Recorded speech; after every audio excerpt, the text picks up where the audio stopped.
Merry Christmas, you filthy animals! Santa left this under the tree for me this year. However, it doesn't really fit the theme of my World War II inspired army. I'm not exactly known for my sunny disposition or Christmas spirit. Blasted children, cease your frolicking! As a result, a fair few adjustments needed to be made, starting with the left hand. I started out using a piece of florist wire to form the shape of a sickle.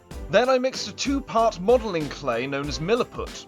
The reason I chose milliput is with a little bit of water it can be formed into very smooth surfaces, a quality that's rather useful for constructing tools and armour panels. Getting things wet is not my specific forte, however I am pretty good at doing it in this situation. Once I'd formed a shape that was to my liking, it was simply a matter of allowing it to dry, and then cutting the edges so that it was beveled enough to look as if it were a blade, the effect of which you can hopefully see on the screen right there. My next step was to find a hand that could hold the sickle. Unfortunately, that hand came from a Gene Stealer part that is no longer in production, making this one of the sweatiest hand jobs I've ever had. I mean done.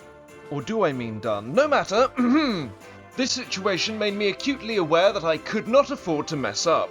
So I decided to take my time with the drilling and cutting, only removing what was needed as needed.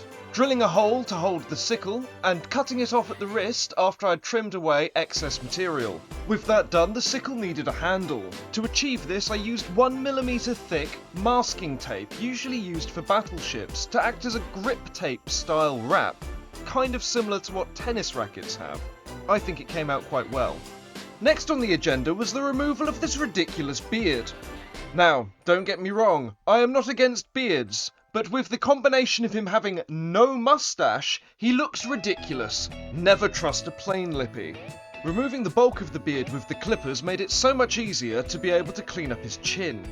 Repeatedly scraping away in a not dissimilar manner to my dog on the carpet. And also like my dog, my persistence bore the fruit of satisfaction in the end. This was a stage where things were really starting to come together, like a party at Diddy's house, but I did have a few baubles and other trinkets to remove, which was refreshingly simple considering the content of my other videos.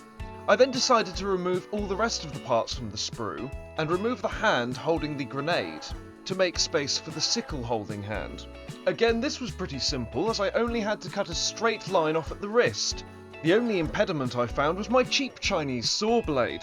The rest of the miniature was assembled as per the instructions. Finally, we're on to the green stuff work. I made a cigar by making the approximation of a leaf, and rolling it as you would a real cigar, I suppose. And as for the point on the hat, I just decided to fill it in with green stuff and make a little stippling style effect that approximates sheepskin, which I assume the edges of the hat are supposed to represent. And now, finally, we are done.